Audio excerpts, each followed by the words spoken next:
हमें ये बताते हुए खुशी हो रही है कि हम अपने दर्शकों के लिए आज से एक विशेष कार्यक्रम शुरू करने जा रहे हैं। इस कार्यक्रम का नाम है इंद्रधनुष। इस कार्यक्रम के माध्यम से हम चंद्रपुर, नागपुर और विदर्भ के विशेष व्यक्तियों से और उनके व्यक्तित्व से आपका परिचय कराएंगे, जिससे आज का युवा प्रोत्साहित होकर अच्छे और बड़े काम करने के लिए प्रेरित हो सके।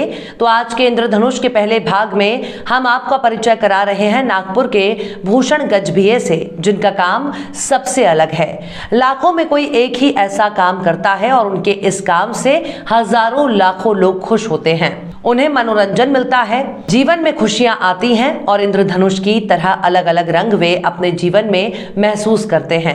मगर ये सब करने के लिए पर्दे के पीछे भूषण गजभिये कितना पसीना बहाते हैं, कितना टेंशन लेते हैं और क्या क्या करते हैं, ये किसी को नहीं पता। भूषण गजभिये माउली एकता मीना बाजार के संचालक हैं और अभी उनका दीपावली उत्सव मेला चंद्रपुर में चल रहा है। ये आज तक का चंद्रपुर का सबसे बड़ा आयोजन है। कोरोना के 2 साल घर में बैठने के बाद अब लोग पूरे उत्साह के साथ इस मेले का मजा लूटने आ रहे हैं। मगर इसके पीछे मुख्य किरदार निभा रहे भूषण गजभिये की कहानी फर्श से अर्श तक की है। उन्होंने 31 साल पहले एक मेले में एक छोटी सी दुकान में मदद करने से काम शुरू किया था और आज वो मध्य भारत के सबसे बड़े उत्सव मेला के मालक हैं। ऐसा नहीं है कि उनका ये सारा सफर आनंद में कटा हो, उन्हें बड़े बड़े नुकसान भी उठाने पड़े, जिसमें से 3 वर्ष पूर्व चंद्रपुर में ही जुबली स्कूल के ग्राउंड पर मेला चलाते वक्त आंधी तूफान की वजह से बड़ा आकाश झूला गिर जाने से उन्हें बहुत बड़ा नुकसान हुआ था।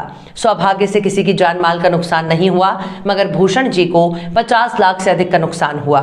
उसके बाद 2 वर्ष कोरोना की वजह से घर पर बैठकर निकालना पड़े। इतना बड़ा साजो सामान संभाले रखना और लोगों को अपने साथ में बांध कर रखना, ये किसी फिल्मी चैलेंज से कम नहीं था। मगर उन्होंने हिम्मत नहीं हारी और इस बार फिर कोशिश की और ये कोशिश रंग लाई। आइए जानते हैं भूषण गजभिये के जीवन में इंद्रधनुष के कितने रंग रंगीले हैं और उसमें कुछ काले गहरे बादल भी हैं। पेश है हमारे संपादक राजेश नायडू द्वारा भूषण गजभिये से की गई विशेष बातचीत इंद्रधनुष में। नमस्कार दोस्तों, जैसा कि आप मेरे पीछे का सीन देख के समझ ही रहे होंगे, मैं चंद्रपुर में चांदा क्लब ग्राउंड पे शुरू माउली एकता मीना बाजार प्रस्तुत दीपावली उत्सव मेला में आज खड़ा हूँ।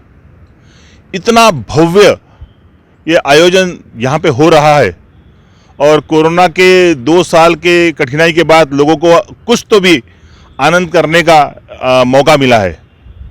ये इतना बड़ा भव्य उत्सव करने के पीछे क्या राज है, इसके अंदर क्या क्या है, आइए हम जानते और सुनते हैं यहाँ के संचालक जो करता धरता है इस मीना बाजार के दीपावली उत्सव मेला के। मेरे साथ है श्री भूषण गजभिये जी। भूषण जी, आपका स्वागत है जी। भूषण जी, पार्थशर समाचार के माध्यम से हम लोगों तक यह पहुंचाना चाहते हैं कि इतना बड़ा जो आयोजन हुआ है, अंदर में क्या क्या है? हमारे माउली एकता मीना बाजार के अंदर में जाइंट व्हील झूला है, ब्रेक डांस झूला है, स्लाम बोर्ड है, मारुति मौत का कुआं है, पानी बोट है, क्रॉस व्हील है, टोरा टोरा है और बच्चों के लिए मिनी ट्रेन है, डिग्गी ट्रेन है, इक्की माउस है, ढेर सारे बच्चों के लिए खेल खिलौने हैं और महिलाओं के लिए ज्वेलरी कटलरी की दुकानें हैं और खान पान की सभी प्रकार की दुकानें हैं, भेल चाट, पानी पूरी, पपड़ की, बॉम्बे का पपड़ और अचार और तुम्हारे साथ में जूस, हर वैरायटी हमारे माउली एकता में एक ही जगह आपको खाने पीने की सभी व्यवस्था एक ही जगह मिलेगी आपको। इतने सारे दुकानें, क्या ये आपकी खुद की होती है या आप लोगों से कोऑर्डिनेट करके जगह जगह से लोग आते हैं या अपनी विशिष्ट चीज़ें लेके आते हैं, कैसा होता है? ये तो सभी जन मिलके सभी अलग अलग सभी स्टॉल धारक रहते हैं, सब कई महाराष्ट्र के हैं, कई एमपी के हैं, सभी जगह के हम लोग मिल के ये मेले का आयोजन करते हैं। मैं देख रहा हूँ यहाँ पे जैसे पूरे गोले दले हुए हैं, मास्क भी यहाँ पे आपके बटते हुए दिखाई दिए हैं। तो कोरोना का जो चलते नियम है शासन के वगैरह, क्या वो है, उसका पालन हो रहा है यहाँ पे? जी जी, गवर्नमेंट के जो गाइडलाइंस है कोरोना की, वो गाइडलाइंस का पूरा नियमों का पालन किया जा रहा है। यहाँ मास्क फ्री बांटा जा रहा है, जिनके पास मास्क नहीं है उनको अपन मास्क फ्री दे रहे हैं और सैनिटाइज कर रहे हैं और यहाँ पे सीसी कैमरे है, सभी यानी अग्निशामक के तुम्हारे सब यहाँ पानी की व्यवस्था है, सभी तरह की यहाँ पे अपनी सुविधा रखे हैं। जैसा कि आपने सुना कि कितने सारे चीज़ें अंदर है, निसंदेह पूरे परिवार के लिए मनोरंजन के लिए सबसे बढ़िया स्थान है। मगर मैं यहीं पे नहीं रुकने वाला हूँ।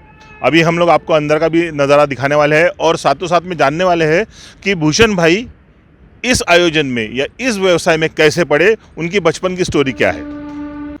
दोस्तों, जहाँ पर एक व्यक्ति को, एक इंसान को छोटी सी दुकान डालना, ये भी एक बहुत बड़ा चैलेंज होता है। अपने घर के 2 बच्चों को भी मनोरंजन कराना बहुत बड़ा चैलेंज होता है। वहाँ पे यहाँ पे 100 से अधिक दुकानें दिख रही है और यहाँ पे हज़ारों बच्चे और महिलाएं और परिवार रोज़ यहाँ पे आके एंटरटेनमेंट कर रहे हैं। मैं भूषण भाई से जानना चाहूँगा, भूषण भाई, ये कैसा संभव होता है आपके लिए और ये कैसा करते हैं आप? ये तो सर, ये सब शुरू से 91 से मैं इस मेले में हूँ। तो मेरी उम्र 16 साल की थी, तब से मैं ये मीना बाज़ार में पहले छोटी सी दुकान लगाता था और दुकान लगाते लगाते धीरे धीरे सभी यानी नॉलेज लेते गया, वैसा वैसा सिस्टम को बढ़ाते गए। मगर भूषण भाई, कोई भी एक व्यक्ति जो अपने व्यवसाय में आना चाहता है, पहले तो उनके माँ बाप का ड्रीम होता है कि कोई बच्चा हमारा डॉक्टर इंजीनियर बने, नहीं तो सरकारी नौकरी पे लग जाए। ये मीना बाज़ार के व्यवसाय में आने का कैसा सोचा आपने? इसकी शुरुआत कब से हुई? ये तो सर मेरा 91 से हुई है। मैं उस समय मेरा 10वीं पास हुआ था और 11वीं मेरा PWS में मैंने एडमिशन लिया था नागपुर में। तो मैं सोचा कि एक रामाकुना करके MP में मेला लगता है, तो वहाँ पे इसी मैं गया था घूमने के लिए। तो वहाँ देखा था एक दुकान लगी थी रिंग की स्टॉल की, तो मैं उसमें काम किया कि उसका नॉलेज लेने के लिए फर्स्ट टाइम में। तो देखा तो उसमें लगा कि मेरे को इसमें अच्छा बेनिफिट है, तो मेरा पढ़ाई के साथ साथ में मैं इस व्यवसाय में आया। तो यानी कितने साल हो गए अभी आपको इस व्यवसाय में? मेरा 31 साल हो गया। और आप मूलतः कहाँ से है? मूल मेरा प्रॉपर है अपना काटोल तालुका में तपनी करके गांव है। मैं खेड़े से हूँ, बाकी अभी रहना मेरा नागपुर में फकीर लेआउट में।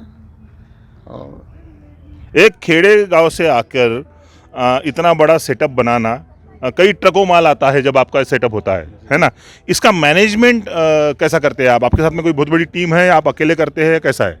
नहीं, सभी लोग यानी सभी दुकानदार भाइयों का और सभी आइटम वालों का सहयोग रहता है और सभी मिलके हम लोग ये सेटअप को तैयार करते हैं। मेन बोले तो आयोजक मैं हूँ और इसके साथ में सभी लोग में हमारे सहयोग में हैं।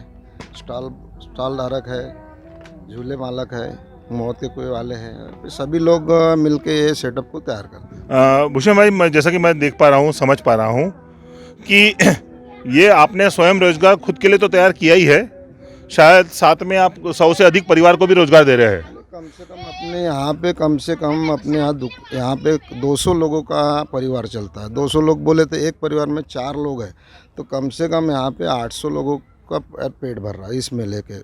ये तो बहुत महान कार्य है। तो अगर कोई व्यक्ति इस व्यवसाय में आना चाहता है तो आप उनको क्या निर्देश देंगे या क्या उनको सुझाव देंगे? कोई भी कारोबार करने के पहले आदमी को डेयरिंग होना चाहिए, तभी जाके आदमी व्यवसाय कर सकता है। अगर अपन क्या सोचते कि अपन डॉक्टर बन जाओ, इंजीनियर बन जाओ, सबसे पहले तो पढ़ाई ज़रूरी है। पढ़ाई के बाद में सर्विस ज़रूरी नहीं है। सर्विस के अलावा अपन बिजनेस में अगर जाएंगे तो अपने को सर्विस से ज़्यादा बेनिफिट मिलता है इस धंधे के अंदर। अभी गुजर चुके हैं, तो उन लोगों को आपने मदद की है? जी मदद की है। अभी भी यहाँ पे जो लोग झूले वगैरह मौत का कोई वाला, इनको भी अपन मदद किए और मदद करके इनको यहाँ पे उठाए। भूषण भाई, जैसा कि हम लोग देखते हैं, अपने मूवीज़ में भी देखते हैं, सर्कस वो तो अब खैर बंद हो चुकी है, और मेला ये भारतीय परंपराओं में बहुत ही प्रचलित है। बच्चों के लिए, परिवार के लिए बहुत बड़ी चीज़ होती है, जिसको आज आपने बहुत सक्सेसफुली सेटअप किया है। 31 साल की मेहनत से आप छोटे से उम्र में खुद एक छोटी सी दुकान चलाते थे, आज इतना बड़ा मेला चला रहे हैं। आगे के आपके क्या प्लान्स है? आगे का कुछ नहीं सर, बस यही, अभी उम्र 46 साल की है। अभी जब तक अपने हाथ पर चलेंगे तब तक ये चलाएंगे, उसके बाद में इसको बंद कर देंगे और क्या करेंगे। मगर जैसा कहा जाता है कि सर्कस के हाथी वो पालना बड़ा मुश्किल काम होता है, वैसे ही आपके जो झूले हाथी से कम तो दिख नहीं रहे, तो फिर इनका क्या होगा? इनका जो अपने लेबर लोग रहते हैं तो उनको भी, जो मेन लड़के रहते फोरमैन, उनको दे देंगे आधे आधे में चलाने के लिए। चलो आप भी अपनी ज़िंदगी सुधारो। अभी भी छोटे बच्चों के आइटम उनको पेमेंट के अलावा उनको एक आइटम छोटे बच्चों के लेके दिए अपन ने, और वो अपने पास में कम से कम 20-20, 21 साल हो गए उनको, उनके 3-3, 4-4 बच्चे के माँ बाप हो गए, उनको अपन दे देंगे कि भाई तुम भी चलाओ, मेरे को खिलाओ, तुम भी खाओ।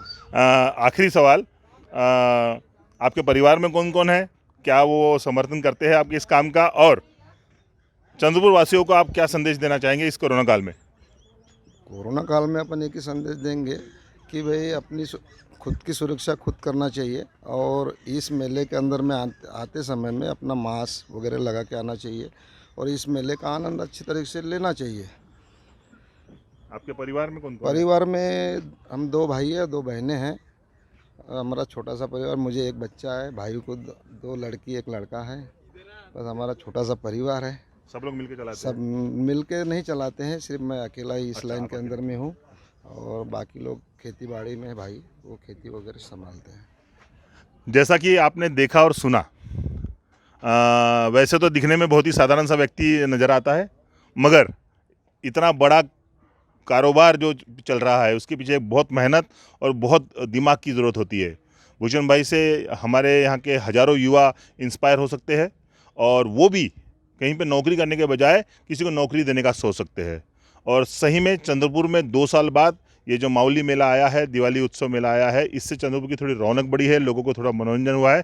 इसके लिए हम भूषण भाई को यहाँ पे धन्यवाद अदा करते हैं, और यहाँ पे आने वाले हर लोगों से निवेदन करेंगे कि कोरोना का पूरा तरह से पालन करें, मास्क लगाए, सोशल डिस्टेंसिंग लगाए और मनोरंजन करें। धन्यवाद। मैं राजेश नायडू, भारतवर्ष समाचार के लिए नेमन के साथ कैमरामैन।